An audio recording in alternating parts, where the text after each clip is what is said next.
हमारे YouTube channel ग्रह गोचर के सभी दर्शकों को हमारा नमस्कार। सबसे पहले इस बात के लिए क्षमा चाहेंगे कि इस बार नया वीडियो डालने में कुछ कारणों से विलंब हो गया। मित्रों, इसके पहले हमने 2 वीडियो में जप से संबंधित बहुत ही महत्वपूर्ण बातें आपके सामने रखी थी, जिसमें जप के प्रकार, जप का जो स्थान भेद से फल कितना मिलता है उसके बारे में, साथ ही नवग्रह से संबंधित उनके तंत्रोक्त मंत्र और उनकी जप संख्या के बारे में विस्तार से चर्चा हुई थी। आज हम बात करेंगे जप अनुष्ठान की विधि की। किसी भी मंत्र का अगर कोई जप अनुष्ठान करते हैं तो उसके पहले की विधि क्या है और उसके बाद की विधि कैसी होनी चाहिए, इस बारे में विस्तार से चर्चा करेंगे। जप अनुष्ठान हो या कोई भी पूजा अनुष्ठान हो, तो सबसे पहले, जैसा कि सनातन परंपरा में जो प्रथम पूज्य देव हैं गणपति और गौरी की पूजा करनी चाहिए और फिर और जो पूजा विधि है उसे करना चाहिए। तो जैसा कि पहले मैंने बताया था कि जप का सर्वोत्तम जो फल मिलता है वो शिवलिंग के निकट जप करने से प्राप्त होता है। अर्थात शिवालय में अगर आप जप करते हैं तो वो सर्वश्रेष्ठ होता है, उसका अनंत गुना फल प्राप्त होता है। तो अगर किसी जप अनुष्ठान का आप आयोजन करते हैं, किसी जप का अनुष्ठान करते हैं, तो वो शिवालय यदि आप करते हैं तो वहाँ पे कलश स्थापना की आवश्यकता नहीं होती है, क्योंकि वहाँ पहले से ही शिवलिंग के अतिरिक्त भी अन्य जो देवों के विग्रह हैं वो प्रतिष्ठापित रहते हैं। तो अगर शिवालय में आप जप करते हैं तो वहाँ जो गणेश और गौरी जी के विग्रह स्थापित हैं, सर्वप्रथम उनकी पूजा करें।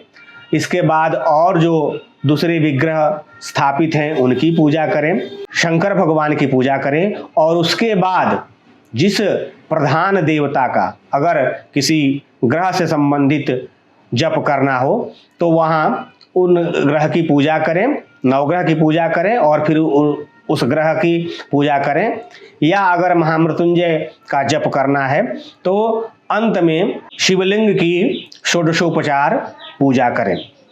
ये शिवालय में जप करने का एक आपके पास एडवांटेज रहता है कि आपको कलश स्थापना की जरूरत नहीं रहती है। लेकिन वही जप अनुष्ठान यदि आप घर में करना चाहें, किसी कारणवश शिवालय में संभव नहीं हो, तो अगर घर में आप आयोजन कर रहे हैं तो विधि पूर्वक गणेश गौरी की पूजा करने के बाद कलश स्थापना, साथ ही षोडश मातृका पूजन और नवग्रह स्थापना पूजन करें। और उसके बाद प्रधान देवता अर्थात जिस देवता से संबंधित आपको जप करना है उस देवता का पूजन करें और उसके बाद जप प्रारंभ करें। ये हो गई जप से पूर्व की विधि।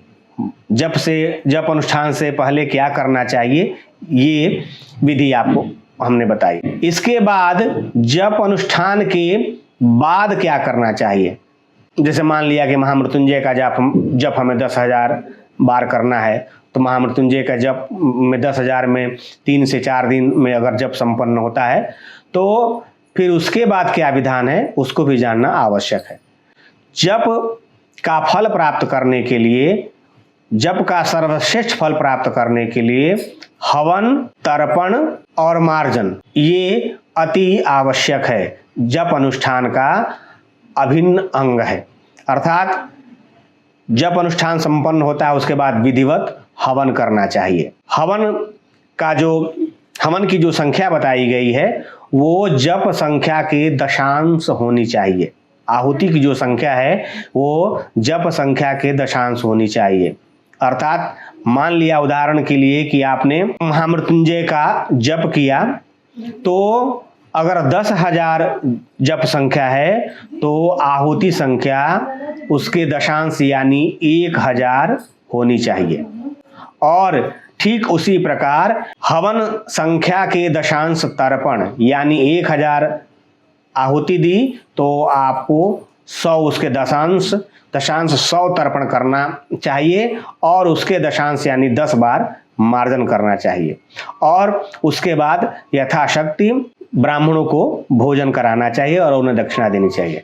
अब जप के हवन के लिए जो है आप जो आवश्यक सामग्री है उसमें है तिल, चावल, जौ, गुड़ और घी। ये 5 आवश्यक सामग्री आपको रखनी है। इसके अलावा जो भी हवन सामग्री आप रख सकते हैं वो रख लीजिए, लेकिन तिल, चावल, जौ, गुड़ और घी ये आवश्यक रूप से आपको हवन में रखना है। तो इस तरह से जप करने के बाद हवन करें, तर्पण करें, मार्जन करें और फिर यथाशक्ति ब्राह्मणों को भोजन कराएं और दक्षिणा दें। इससे आपको अपने जप अनुष्ठान का सर्वश्रेष्ठ फल प्राप्त होगा। धन्यवाद।